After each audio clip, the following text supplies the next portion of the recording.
प्रणाम। आज हम कार्तिक महात्म्य कथा के 9वें अध्याय का पठन करेंगे।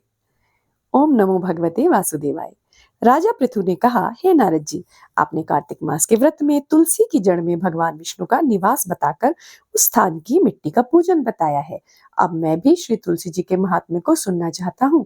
तुलसी जी कहाँ और कैसे उत्पन्न हुई, ये बताने की कृपा करें। नारद जी बोले, हे राजन, एक समय जब देवगुरु बृहस्पति और देवराज इंद्र कैलाश पर्वत पर शंकर जी का दर्शन करने के लिए गए तो शंकर जी ने उनकी परीक्षा ली। उन जटाधारी दिगंबर ने उनका मार्ग में ही अनुरोध कर डाला। यद्यपि वे तेजस्वी, शांत, लंबी भुजा और चौड़ी छाती वाले गौरवर्ण, अपने विशाल नेत्रों युक्त तथा सिर पर जटाधारे वैसे ही बैठे थे, तब भी इंद्र ने शंकर जी को नहीं पहचाना और उनका नाम, धाम, परिचय आदि पूछा, शंकर जी अपने स्थान पर हैं या कहीं और गए हैं।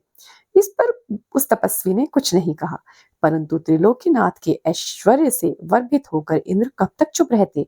उन्हें क्रोध से घुड़क कर बोले, अरे, मैं पूछता हूं, तू उत्तर क्यों नहीं देता?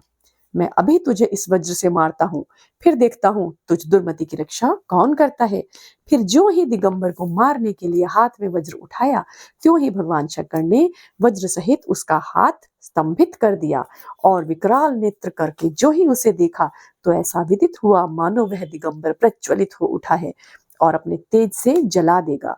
भुजाएं स्तंभित होने से इंद्र के क्रोध और दुख का अंत न रहा, परंतु जो ही बृहस्पति जी ने उसको प्रज्वलित देखा, त्यों ही अपनी बुद्धि से उनको भगवान शंकर जानकर प्रणाम किया और इंद्र को भी उनके चरणों में गिराया। फिर बृहस्पति महाराज बोले, हे दीनानाथ, अपना क्रोध रोक कर इंद्र का अपराध क्षमा कीजिए। बृहस्पति जी के वचन सुनकर महेश्वर गंभीर वाणी में बोले, मैं अपने नेत्रों से निकले क्रोध को कैसे रोकूं? तब बृहस्पति महाराज बोले, हे भगवान, भक्तों पर तो दया करनी ही चाहिए, अतः अपना भक्त वत्सल नाम सार्थक कीजिए और इस तेज को शांत कर इंद्र का भी उद्धार कीजिए।